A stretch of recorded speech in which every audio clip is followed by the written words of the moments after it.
क्या होगा जब वैज्ञानिकों से भरा एक शिप जो कि समुद्र में गया तो था रिसर्च करने, लेकिन वे गलती से इस सफर के दौरान पूरी दुनिया से छिपे एक अनजान आइलैंड को खोज लेते हैं। ऐसा सीक्रेट आइलैंड जिस पर कभी पूरी दुनिया से छिपकर खतरनाक एक्सपेरिमेंट्स किए जाते थे। ऊपर से इस आइलैंड पर आने के बाद बाहर की दुनिया से कोई संपर्क नहीं हो सकता और न ही यहाँ से कोई वापस लौट सकता है।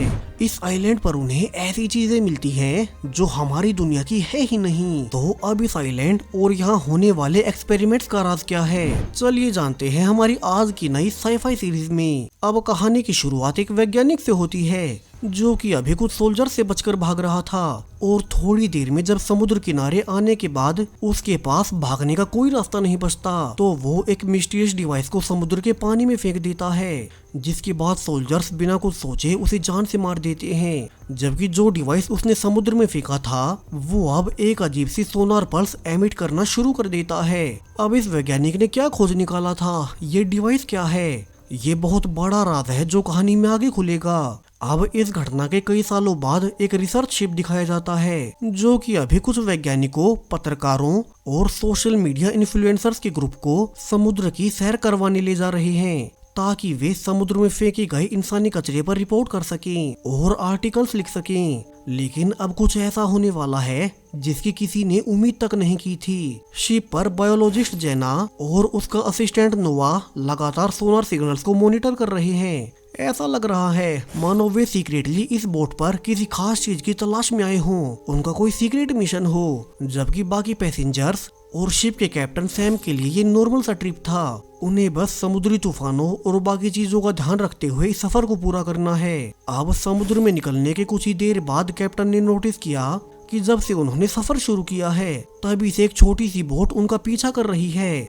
और तो और उनके इस रूट से कोई पब्लिक शिप भी नहीं गुजरती, इसलिए किसी दूसरी बोट का वहां आना कोई आम बात नहीं हो सकती। कैप्टन समझ गया कि उनके इरादे ठीक नहीं हैं, सो वो अपनी असिस्टेंट सेल से कहता है कि वो इस दूसरी बोट पर नजर बनाए रखें कि वे उनके पीछे क्यों आ रहे हैं। तो वहीं दूसरी ओर अंडर वाटर सिग्नल्स को मॉनिटर करते वक्त जेना और नोवा को कुछ अजीब मिलता है। उन्होंने एक बहुत ही अजीब साउंड वेव कैच की जो कि क्लियरली नेचुरल नहीं हो सकती, यानी कि इसे किसी इंसान ने बनाया होगा और ये आर्टिफिशियल है। तो नोवा तुरंत उसे एनालाइज करना शुरू कर देता है और वो ये देखकर हैरान रह गया कि ये तो एक इनक्रिप्टेड मैसेज था, लेकिन इस मैसेज को सुलझाना बहुत लंबा प्रोसेस है। तो नोवा आज की रात काम करते करते वहीं सो गया। जब वो अगली सुबह उठता है तो सिग्नल्स का इंस्क्रिप्शन पूरा हो चुका था। नोवा ने देखा कि इस सिग्नल में कई सारे एक्सपेरिमेंट्स वाले वीडियोस हैं, ऐसे वीडियोस जिनमें लोगों के ऊपर खतरनाक एक्सपेरिमेंट्स किए जा रहे थे। वहीं वैज्ञानिकों का दावा था कि वे इनसे इंसानों की उम्र बढ़ा सकते हैं, जिनमें उन्हें कुछ हद तक कामयाबी भी मिल गई। यहाँ एक एक्सपेरिमेंट में 2 तरह के कीड़ों पर रिसर्च की गई, जहाँ लेफ्ट वाला नॉर्मल ग्रुप 24 घंटों के अंदर ही मर जाता है, जबकि राइट साइड वाले जेनेटिकली मॉडिफाइड कीड़े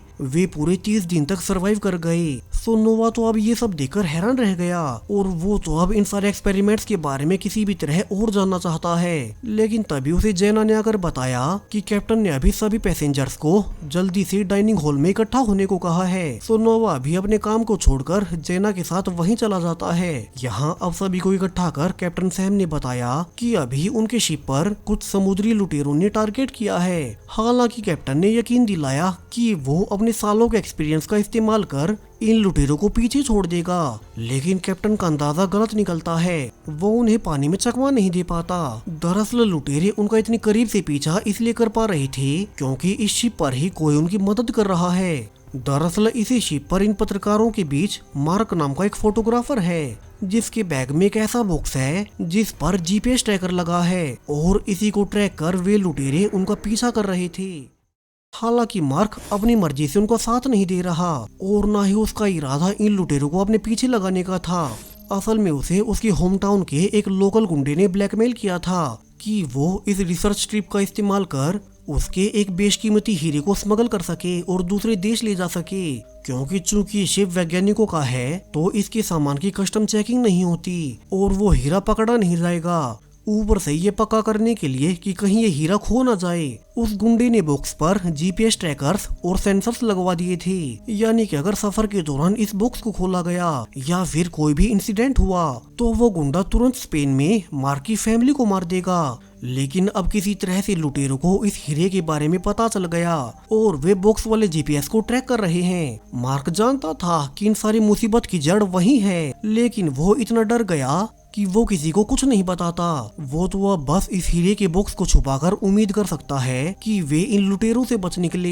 लेकिन जैसा कि होना ही था, इस ट्रैकर की वजह से ये शिप उन पायरेट्स को पीछे छोड़ने में नाकाम रहती है और उनकी भारी फायर पावर और वेपन्स को देखते हुए कैप्टन सैम ने सरेंडर करने का फैसला किया। थोड़ी देर बाद लुटेरे शिप पर आ जाते हैं और वे सीधे सबको हीरा सौंपने को कहने लगे, जबकि अब कैप्टन सैम तो बिल्कुल कंफ्यूज हो गया।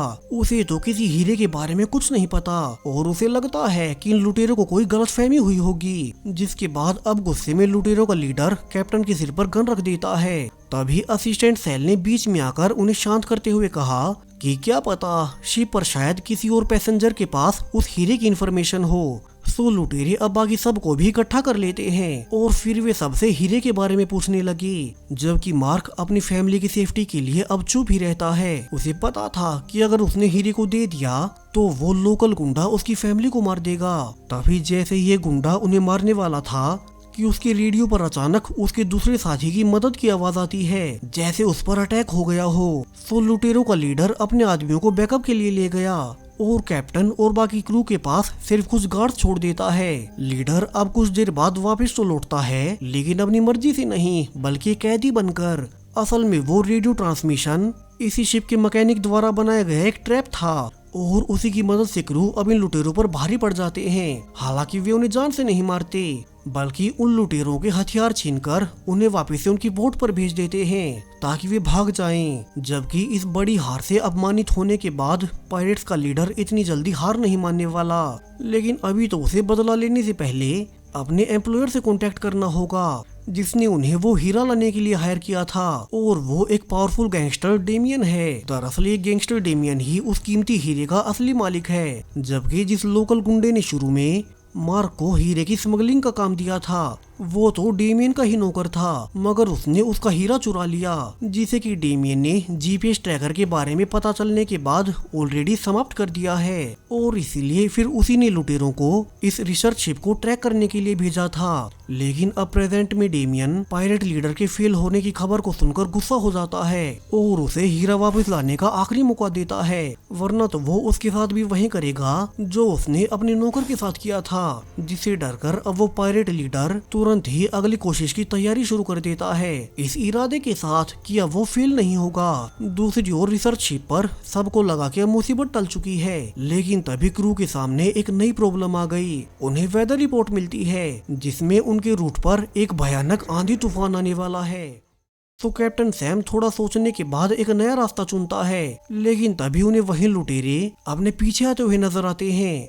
सो सैम अब ये जानते हुए कि वे उनसे बचकर भाग नहीं सकते और इस बार तो वे गुस्से में कुछ भी कर सकते हैं, तो कैप्टन एक बहुत बड़ा रिस्क लेने का फैसला करता है। वो अपने ओरिजिनल रास्ते पर वापस आते हुए अपने शिप को सीधा उसी तूफान के बीच में घुसा देता है, जबकि लुटेरे जो कि बहुत छोटी बोट पर थे वे ऐसे हार्श वेदर का सामना नहीं कर सकते और वो रिसर्च शिप उनकी आंखों के सामने ही तूफान में गायब हो गई। जबकि अब खतरे से बाल बाल बचने के बाद क्रू मेंबर्स सुकून की सांस लेते हैं और फिर वे वापस अपनी ड्यूटीज पर लग गए। नोवा भी तुरंत अपने कमरे में वापस आता है ताकि वो बाकी बचे हुए एक्सपेरिमेंट्स की वीडियो देख सके। उस सीक्रेट एक्सपेरिमेंट्स के बारे में उसकी क्यूरियोसिटी अपने चरम पर थी। हालांकि अब उन वीडियोस में इस रिसर्च की डिटेल्स तो नहीं थी कि वे इंसानों की उम्र बढ़ा कैसे सकते हैं, लेकिन उनमें एक्सपेरिमेंट्स की लोकेशन के बारे में साफ बताया गया था कि ये सारे इंसानों की उम्र बढ़ाने वाले एक्सपेरिमेंट्स समुद्र के बीच मौजूद एक सुनसान और अकेले आइलैंड नीमो पर हुआ करते थे, जिससे अब नोवा को उस सीक्रेट आइलैंड के कोऑर्डिनेट्स भी पता चल जाते हैं। हालांकि वीडियो के एंड में वैज्ञानिक देखने वाले को चेतावनी देता है कि वे उस मिस्टीरियस आइलैंड पर कभी ना जाएं और जो कोई भी इस प्रोजेक्ट के बारे में कुछ भी जानेगा गवर्नमेंट खुद उसे एलिमिनेट करवा देगी असल में ये वीडियो वाला वैज्ञानिक वही था जिसे कहानी की शुरू में दिखाया गया था और जिसे सालों पहले रशियन सोल्जर्स ने गोली मार दी थी। लेकिन उसने मरने से पहले उन एक्सपेरिमेंट्स की डिटेल्स अपने एक डिवाइस में भरकर समुद्र में फेंक दी और अब उसी डिवाइस और उसके सिग्नल्स के जरिए नोवा को पता चला है कि वे एक्सपेरिमेंट्स एक सीक्रेट आइलैंड पर होते थे जो कि समुद्र में बहुत अंदर है। वही नोवा अब किसी भी तरह उस आइलैंड पर जाकर उन एक्सपेरिमेंट्स के बारे में और जानना चाहता था, चाहे उसे इसके लिए कुछ भी क्यों न करना पड़े। तो वो अब चोरी से इस शिप के नेविगेशन सिस्टम को हैक कर लेता है और उसने सीक्रेटली इस शिप की डेस्टिनेशन को बदलकर उस सीक्रेट आइलैंड की लोकेशन डाल दी, जिसकी किसी को भनक तक नहीं लगती कि अब उनके शिप का रास्ता बदल चुका है। कोइंसिडेंटली बहुत तेज आंधी तूफान के चलते शिप के कई सारे इंस्ट्रूमेंट्स खराब हो गए, जिसकी वजह से क्रू को शिप के रास्ते का अंदाजा लगाना और मुश्किल हो जाता है। किसी का भी ध्यान नहीं गया कि उनका ये शिप अपने ओरिजिनल कोर्स से 200 किलोमीटर से भी ज्यादा दूर आ चुकी है। हालांकि कैप्टन को महसूस हुआ कि वे अभी जिस पानियों में हैं, वो उनके प्लान रूट के हिसाब से कुछ अलग लग रहा है, लेकिन अभी तो वो सोच भी नहीं सकता कि उनके शिप के नेविगेशन सिस्टम से छेड़छाड़ की गई है। तो वो अभी के लिए अपने मैकेनिक को आंधी तूफान के चलते शिप के खराब हुए इंस्ट्रूमेंट्स को रिपेयर करने के लिए कहता है, लेकिन इसके पहले कि मैकेनिक रिपेयर पूरी कर पाता, वे अब तक ऑलरेडी उस सीक्रेट आइलैंड के पास पहुंच चुके थे। वहीं इस आइलैंड के चारों ओर बहुत नुकीली चट्टानें भी मौजूद हैं। सो अब जैसे ही शिप उस आइलैंड के करीब गया तो तभी एक नुकीली चट्टान शिप से टकरा जाती है। तभी कैप्टन सैम और बाकी क्रू को रियलाइज होता है कि वे तो गलती से अपना रास्ता भटकते हुए एक अनजान आइलैंड पर पहुंच गए। वे अब बाइनोकुलर से इस आइलैंड का सर्वे भी करते हैं, जहां उन्हें इस आइलैंड पर बहुत पुराने स्ट्रक्चर्स और बड़ी बड़ी गन्स के साथ किले बने हुए नजर आए, जिन्हें की कभी पुराने समय में रूस द्वारा बनाया गया था। हालांकि अभी कैप्टन को नहीं पता कि वे हैं कहाँ। ऊपर से उनके इंस्ट्रूमेंट्स भी खराब है, तो वे बाहर की दुनिया से कोई संपर्क भी नहीं कर सकते।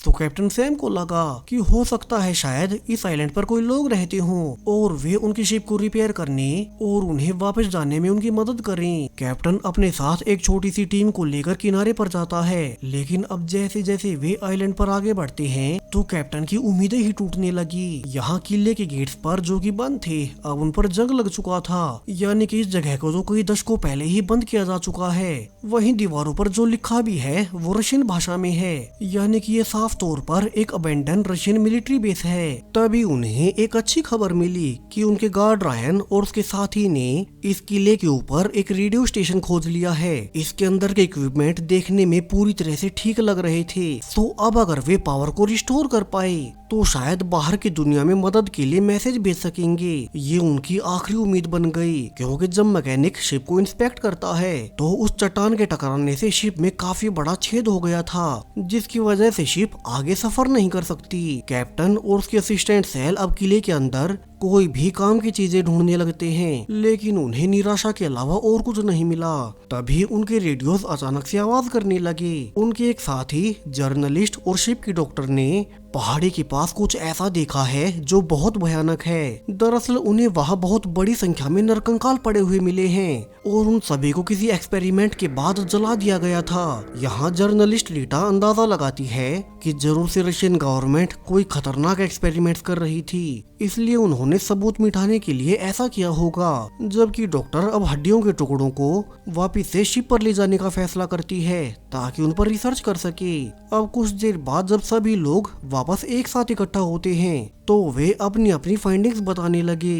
डॉक्टर जैना ने अपनी ओर से बताया कि शायद से वे सभी दुश्मनों की बॉडीज होंगी, जबकि असिस्टेंट सैल के अनुसार ये आइलैंड कभी सबसे खतरनाक क्रिमिनल्स के लिए जेल का काम करता था, ताकि चारों ओर से समुद्र से घिरा होने से कोई भी कैदी यहाँ से भाग न सके। सो उन्हें अभी उन पर एक्सपेरिमेंट्स होने की बात पर भरोसा नहीं करना चाहिए। अब सच चाहे जो भी हो, इस बात पर तो सभी एग्री करते हैं कि ये जगह सेफ नहीं है और वे यहाँ हमेशा के लिए फंस सकते हैं अगर उन्होंने जल्द से जल्द यहाँ से निकलने का तरीका नहीं ढूंढा।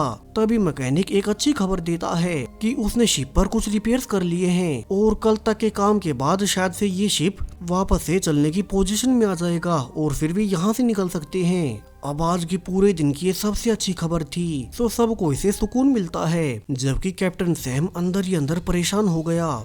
दरअसल उसे एहसास हो रहा था कि उनका अचानक यहाँ इस आइलैंड पर आ जाना और यहीं फंस जाना ये सब रेंडमली नहीं हो सकता। उसे शक है कि उन्हीं के बीच से ही किसी ने इन सारे कारनामों को अंजाम दिया है। सो कैप्टन सैम अब आज की रात सोने के बजाय जागता ही रहता है और उसने अपने शिप पर आए सभी पैसेंजर्स की फाइल को ध्यान से पढ़ना शुरू किया ताकि वो उन सब के बैकग्राउंड्स को अच्छे से समझ जाए। तभी वो नोवा की फाइल को पढ़कर हैरान रह गया। दरअसल नोवा के लिंक्स पहले बहुत खतरनाक कल्ट ग्रुप से जुड़े हुए थे। उस कल्ट का मानना था कि एनवायरनमेंट को सच में बचाने के लिए पूरी ह्यूमैनिटी को ही खत्म करना होगा, यानी कि नोवा की इरादे कुछ ठीक नहीं है। और जैसा उसने सोचा था वैसा ही हुआ। इसी रात जैसे ही उन्हें पता चला था कि वे जल्द ही शिप ठीक होने के बाद कल यहाँ से निकल जाएंगे, तो अब अचानक से सुबह निकलते ही शिप का ड्रेनेज सिस्टम फेल हो जाता है और मैकेनिक को जांच के दौरान पता चला कि शिप के ड्रेनेज सिस्टम को किसी ने जानबूझकर खराब किया है। इसकी वायर्स को किसी इंसान ने काट रखा था। अब मैकेनिक काफी देर देखने के बाद कैप्टन को बताता है कि जिसने भी इन वायर्स को काटा है उससे शिप के हाल बहुत बुरे हो गए और अब तो इन्हें रिपेयर भी नहीं किया जा सकता, यानी कि अब इस शिप का डूबना तय है और ये आगे नहीं चल सकता। सो अब उन्हें ना चाहते हुए भी इसी आइलैंड पर जाना होगा जहाँ से वे जल्द से जल्द निकलने की सोच रहे थे। अब ये सुनकर तो सभी पैसेंजर्स डरकर कैप्टन पर ही गुस्सा करने लगते हैं कि वे बचेंगे कैसे, जबकि कैप्टन सैम को तो खुद कुछ नहीं पता। ऊपर से नोवा की फाइल पढ़ने के बाद अब उसका शक नोवा पर ही जा चुका था कि शायद वही उन्हें इस आइलैंड के करीब लेकर आया। और अब जब ये शिप निकलने ही वाली थी तो उसी ने जानबूझकर इसे पूरी तरह से डिस्ट्रॉय कर दिया है ताकि उन्हें इस आइलैंड पर जाना पड़े, जबकि नोवा तो ऐसे दिखाता है मानो इन सब से उसका कोई लेना देना नहीं। कुछ ही देर के बाद कैप्टन सबको शांत करते हुए अभी के लिए सारे काम के सामान इस डूबते हुई शिप से बाहर निकालने को कहता है, जिसे वे आइलैंड पर ले जाएंगे और अब वही सामान उनके सर्वाइव करने के काम आएगा। सो सभी क्रू मेंबर समेत पैसेंजर्स भी जितना भी हो सके उतना काम का सामान और खाना पानी नीचे उतारने लगते हैं। इसी बीच उनका ध्यान गया कि उनकी शिप का कुक ही मिसिंग है। कैप्टन समझ गया कि शिप पर उसके साथ शायद से कोई एक्सीडेंट हो गया होगा। तो अब वो बाकी सबके मना करने के बावजूद जल्दी से उस डूबते हुए शिप में जाकर अपने कुक को ढूंढने लगता है, जबकि ये शिप अब हर गुजरते समय के साथ पानी में डूबते जा रहा था। लकीली तभी सैम को कुक किचन में बेहोश पड़ा मिल गया, जिससे कि कैप्टन अब जल्दी से अपने कंधे पर उठाकर बाहर निकालने लगता है। लेकिन इसके पहले कि वे आगे बढ़ पाते शिप खुद को और देर तक संभाल नहीं पाता और पूरी तरह से समुद्र में डूब जाता है। बाहर लाइफ बोट से बचे हुए मेंबर्स उसी जगह को देखते हैं जहां शिप डूबा था। उन्हें लगा कि शायद से कुक को ढूंढते हुए कैप्टन भी शिप के साथ ही पानी में डूब गया। लकीली तभी पानी के नीचे से कैप्टन का हाथ निकलता है और वे तो अपने साथ कुक को भी बचा कर ले आए थे। अब कुछ देर बाद कुक एक्सप्लेन करता है कि वो तो किचन से खाने के पैकेट्स निकालने की कोशिश कर रहा था ताकि उनका खाना लंबे समय तक चल जाए, लेकिन तभी शिप डूबते हुए टेढ़ा होने लगा, जिसकी वजह से उसका सिर एक शेल से टकरा गया और वो बेहोश हो गया। लकीली कैप्टन ने उसे वक्त पर बचा लिया, वरना शिप के साथ वो भी मारा जाता, जिससे सभी अब कुछ देर के लिए सुकून की सांस लेते हैं। लेकिन अब उन्हें इसी खतरनाक आइलैंड पर रहकर यहाँ से निकलने का रास्ता ढूंढना होगा। उन्हें कुछ देर के बाद एक बंकर मिल गया जिसे वे शेल्टर के रूप में इस्तेमाल कर लेते हैं। अब उनके वहाँ सेटल होने के कुछ ही देर बाद एक इन्फ्लुएंसर एनी और एक और क्रू मेंबर को अचानक से इस किले का मेन पावर स्विच मिल जाता है और सरप्राइजिंगली अब स्विच को ऑन करने पर हर और पावर आ गई, जिससे यहाँ पर पावर सिस्टम अच्छे से चलने लगा, यानी कि अब उन्हें यहाँ रहने में ज्यादा दिक्कत नहीं होगी। हालांकि इससे पहले कि वे सेलिब्रेट कर पाते तभी उन्हें खबर मिली कि उनकी जो दूसरी टीम गुफा को एक्सप्लोर कर रही थी अब वो मुसीबत में है। अंदर अंधेरी गुफा में रायन के हाथ पर एक नुकीले पत्थर से खरोंच लग गई, जिससे अब उसके खून निकलने की महक से एक अजीब सा क्रीचर उन्हीं की ओर आने लगता है, जिसे वे देख नहीं पाए। उन्हें तो बस उस बड़े क्रीचर की आवाजें ही आ रही थी और इससे पहले वे कुछ भी समझ पाते कि तभी पीछे से किसी दूसरे जीव ने आकर रायन को काट लिया, जिससे कुछ ही पलों में वो बेहोश होने लगा। जबकि बाकी लोग तो अंधेरे में गोलियां चलाने लगते हैं, जिससे वो जो कोई भी जानवर हो वो उनके करीब न आकर दूर भाग जाता है। सभी अब जल्दी से रायन को बाहर लाकर डॉक्टर जैना उसके घाव को देखने लगती है, लेकिन वो पहचान नहीं पाती कि किस तरह के जानवर ने इस भयानक तरीके से काटा होगा। तो वो अभी सिर्फ बेसिक दवाइयां देने के अलावा और कुछ नहीं कर सकती। डॉक्टर जैना ने आगे कहा कि अगर वे किसी तरह से उस जानवर को ढूंढ ले जिसने रायन को काटा था, फिर वो उसे देखकर रायन को सही दवा दे पाएगी। जबकि रायन को अब नोवा पर शक बढ़ चुका था उसे लगता है कि वे सब यहाँ नोवा की वजह से फंसे हैं, जबकि नोवा ने कहा कि उसने कुछ नहीं किया। डॉक्टर जेना इस हंगामे को नोटिस कर रायन को रोकने भागती है, लेकिन रायन तो अब किसी की भी सुनने को तैयार नहीं होता, मानो वो अपने आप ही से बाहर हो रहा हो। और फिर अचानक उसका ब्लड प्रेशर बढ़ने से वो बेहोश होकर नीचे गिर पड़ा। अब रायन का ये अजीब सा एग्रेसिव व्यवहार डॉक्टर के शक को बढ़ा देता है। उसने आज से पहले ऐसा कभी एक्ट नहीं किया था और उसका गुस्सा बिल्कुल रेबीज की तरह था। वहीं कुछ ही देर बाद सबने नोटिस किया कि रायन के हाथ पर जो काटने का घाव था अब वो बहुत ही अजीब तरह से बदलना शुरू हो गया है। वहीं दूसरी ओर गुफा में अब एक दूसरा ग्रुप उसी जानवर को ढूंढने जाता है और जो कुछ भी रायन के साथ हुआ था अब वे बड़ी सावधानी के साथ आगे बढ़ रहे थे। वे इस गुफा में बहुत अंदर तो जाते हैं, लेकिन उन्हें किसी जानवर का कोई नामो निशान नहीं मिलता। इसके बजाय उन्हें वहाँ कई सारे सफेद अंडे रखे हुए मिल गए। डॉक्टर जेना इन्हें देखकर बताती है कि ये अंडे किसी बड़े रेप्टाइल के हैं। और जैसे ही वो अपनी बात खत्म करती कि तभी एक कोने से एक बहुत बड़ी लिजार्ड उन सब के सामने आ गई, जिसे देखकर पूरा ग्रुप डरकर पीछे हट जाता है।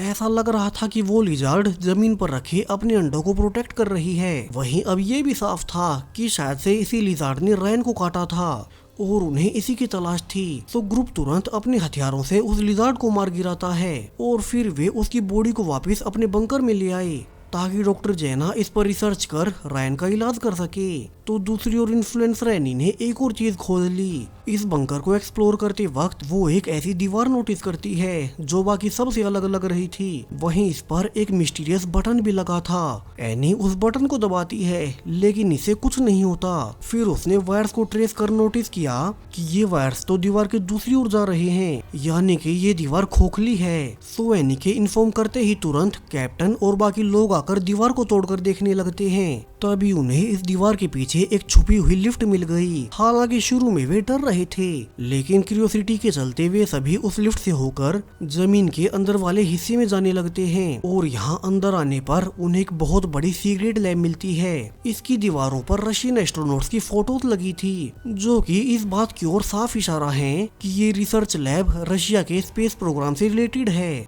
यानी कि रूस को स्पेस में कुछ ऐसा मिला था जिसे वे पूरी दुनिया से छिपाकर यहाँ इस सीक्रेट आइलैंड पर ले आए और उस पर रिसर्च करने लगे। वहीं इस लैब में बड़ी बड़ी मेडिकल फैसिलिटीज मौजूद हैं। यहाँ अलग अलग मशीन्स हैं, जिसे ग्रुप को शक हुआ कि रशियन साइंटिस्ट यहाँ जरूर कोई बायोलॉजिकल रिसर्च कर रहे थे। लेकिन मेन कंप्यूटर जिसमें उसके सारे एक्सपेरिमेंट्स का डेटा था उसे किसी ने पूरी तरह से फॉर्मेट कर दिया।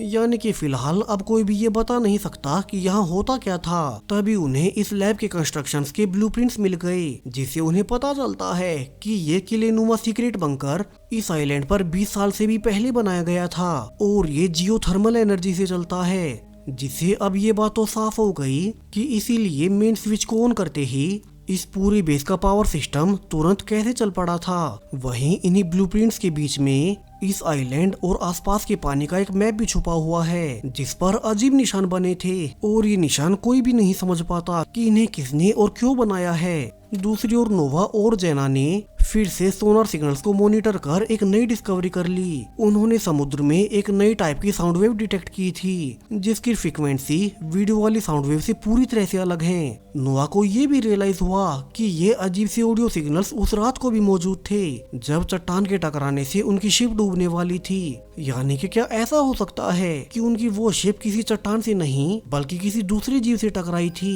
यानी कि जब पानी के नीचे कोई जीव मौजूद था और वे शिप पर चढ़ने की कोशिश कर रहे थे। अब अगर ये सच है तो ये आइलैंड उनकी सोच से भी कहीं ज्यादा खतरनाक है। अब इसी शाम जब सभी लोग वापस से बेस पर इकट्ठा होते हैं तो पैसेंजर्स में जर्नलिस्ट रीटा अब गुस्सा करने लगी कि वे सब वापस कैसे जाएंगे, और वो तो गुस्से में अपना खाना भी फेंक देती है, ये कहकर कि इतना सादा और बेकार खाना अब वो और नहीं खा सकती। कैप्टन सैम उसे शांत भी करने की कोशिश करता है। उसने अपनी पूरी सिचुएशन को फिर से समझाया, कैसे उनके पास खाना पहले ही बहुत कम है, सो हर किसी को उसके हिस्से का कम ही खाना मिलेगा। तो जब तक वे निकल नहीं जाते तब तक उन्हें इसी बेकार और थोड़े से खाने में काम चलाना होगा और सरवाइव करना होगा, क्योंकि खाने को राशन किए बिना वे लंबे समय तक इस आइलैंड पर टिक नहीं पाएंगे। हालांकि रीटा भी कुछ भी सुनने को तैयार नहीं होती और उसके इसी जिद्दी रवैये को देखते हुए कैप्टन अब डाइनिंग हॉल में मौजूद पूरे ग्रुप से बात करता है। उसने फिर से दोहराया कि अगर उन्होंने खाना खत्म होने से पहले यहाँ से बाहर निकलने का रास्ता नहीं खोजा तो वे सब यही मारे जाएंगे। बाहर की दुनिया में तो किसी को इस आइलैंड के बारे में पता तक नहीं कि ये एग्जिस्ट भी करता है, तो उन्हें यहाँ कोई नहीं ढूंढने आने वाला। अब कैप्टन की ये चेतावनी कुछ लोगों में पैनिक पैदा कर देती है, खास करके फोटोग्राफर मार्क में, जिसे अभी भी अपना स्मगलिंग मिशन पूरा करना था। उसे वो हीरे वाला बॉक्स देकर अपनी फैमिली की जान बचानी है, तो वो तो यहाँ फंसे रहना अफोर्ड नहीं कर सकता। इसलिए अब वो अकेले में हीरे का बॉक्स उठाता है और फिर वो इस आइलैंड पर बची एकमात्र लाइफ बोट से भागने की तैयारी करने लगा। लेकिन इसके पहले कि वो निकल पाता, लकीली असिस्टेंट सेल ने उसे भागते हुए देख लिया और वो उसे बीच में ही गन पॉइंट पर रोक लेती है। अब ग्रुप की ओर से लगातार सवाल पूछे जाने पर मार्क को मजबूर होकर उस हीरे का सच सबको बताना ही पड़ता है। कैसे उसे मजबूरी में हीरा स्मगल करना पड़ रहा है और इसी को ट्रेस करते हुए वे समुद्री डाकू उनके पीछे पड़े थे। अब मार्क से सब सच सुनने के बाद कैप्टन सैम को तो उस पर भरोसा हो गया कि वो तो बस अपने परिवार को बचाने की कोशिश कर रहा है। लेकिन इन्फ्लुएंसर एनी को मार्क की कहानी पर विश्वास नहीं होता, यानी कि वे समुद्री लुटेरे मार्क की वजह से ही उनके पीछे पड़े थे। खैर जो भी हो, अभी तो उन्हें सबसे पहले उस जीपीएस ट्रैकर वाले ग्रीन बॉक्स का कोई जुगाड़ करना होगा, वरना तो वे लुटेरे उन्हें फिर से ढूंढते हुए यहाँ जाएंगे और फिर उन्हें बचाने वाला कोई नहीं होगा। कैप्टन सैम एक बहुत ही सिंपल सॉल्यूशन निकालता है, जहां उसने उस ट्रैकर वाले हीरे वाले बॉक्स को फॉइल पेपर में लपेट दिया, इस उम्मीद के साथ कि फॉइल पेपर हर तरह के सिग्नल को ब्लॉक कर देता है। फिर कैप्टन उस रैप्ड बॉक्स को किचन के कोने में छिपा देता है। हालांकि कैप्टन को ये नहीं पता कि वहीं जर्नलिस्ट रीटा, जिसके साथ उसकी पहले बहस हुई थी, वो उसे चुपके से देख रही है और अंदर ही अंदर कुछ ऐसा प्लान कर रही है जो उनके पूरे ग्रुप को खतरे में डाल देगा। तो वहीं दूसरी ओर रायन की हालत खराब होती जा रही थी। उसके हाथ में अब पूरी तरह से म्यूटेशन फैल गया, जो कि समय के साथ बढ़ता ही जा रहा है। हालांकि जैना को पूरी तरह से यकीन था कि लिजार्ड की ये स्पीशीज जहरीली नहीं होती और न ही वे आमतौर पर खून की महक से अट्रैक्ट ही होती हैं। सो रायन के साथ जो कुछ भी हो रहा है वो जैना को भी समझ नहीं आता। अब उनकी सबसे पहली प्रायोरिटी रायन की इन्फेक्शन का इलाज करना है, तो जैना बहुत सारे एंटीडोट्स ट्राई करती है, लेकिन कुछ काम नहीं आता, जिससे वो निराश होकर अब रायन के हाथ को ही काटने की तैयारी करती है। लेकिन तभी जैना ने बहुत ही अजीब कुछ नोटिस किया।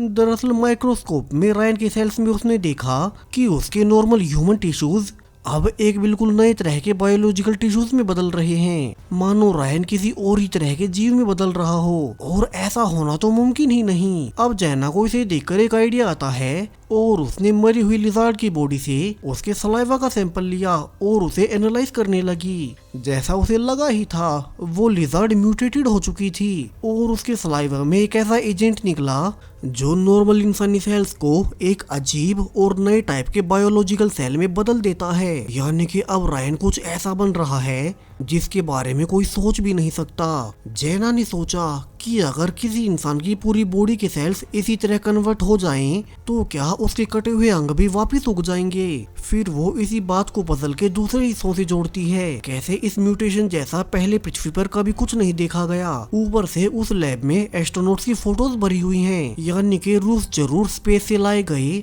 किसी एलियन सब्सटेंस की स्टडी कर रहे होंगे। एक ऐसा सब्सटेंस जो एक इंसान को म्यूटेट कर उसके कटे हुए हिस्सों को फिर से उगा सकता है। हालांकि रशिया ने बाद में इस फैसिलिटी को अबेंडन कर दिया था। शायद उन्हें अपने रिसर्च में कुछ रिजल्ट्स तो मिल गए, लेकिन उन्हें कंट्रोल करना बहुत मुश्किल था।